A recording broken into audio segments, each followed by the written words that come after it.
আমরা যখন টাইমটা সেট করব, যে সময় টাইমটা সেট করব সেই সময়ে সিস্টেমটা ওপেন হবে এবং খাবারগুলো চলে যাবে।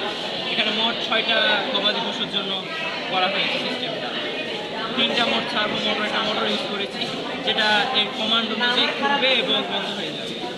সময়গুলো সেট এবং খাবারগুলো এখানে চলে আসে। এটা আমরা করে আস্তে আস্তে বলছি। তো এটা হচ্ছে আমাদের ওয়াটার সিস্টেম, যেখানে আমরা 2টা ওয়াটার ট্যাঙ্ক ইউজ করেছি।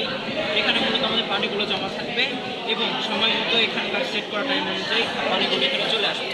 মূলত গবাদি পশুগুলো আমরা কাল্পনিকভাবে ধরেছি এখানে থাকবে, প্রত্যেকটা ঘরে ঘরে থাকবে।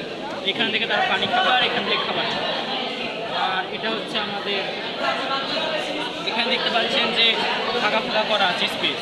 এটা মূলত একটু ঢালু করা আছে যেন যে আবর্জনাগুলো ময়লা আছে সেগুলো চলে যায়, কিন্তু এমনি তো যাবে না। তো আমরা পানির সাথে ওটা ক্লিন করে এগুলোকে নিচে পাঠিয়ে দেবো। আর এটা হচ্ছে আমাদের সেই নিচের স্তর, মানে বর্জ্যটা যেন আমরা ক্লিন করতে পারি।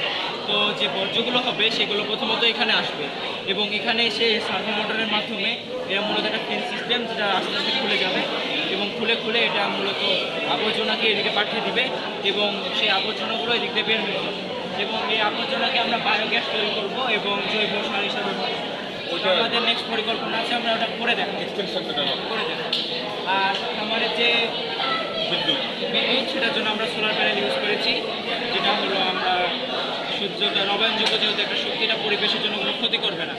আর খামারের তাপমাত্রা এবং আর্দ্রতার জন্য আমরা একটা সেন্সর ইউজ করেছি, যেটা আমরা এখানে দেখতে পাচ্ছি ডিসপ্লেতে শো করছে যে এখন যেমন তাপমাত্রা হচ্ছে 29 ডিগ্রি সেলসিয়াস আর আর্দ্রতা হচ্ছে 91 ডিগ্রি।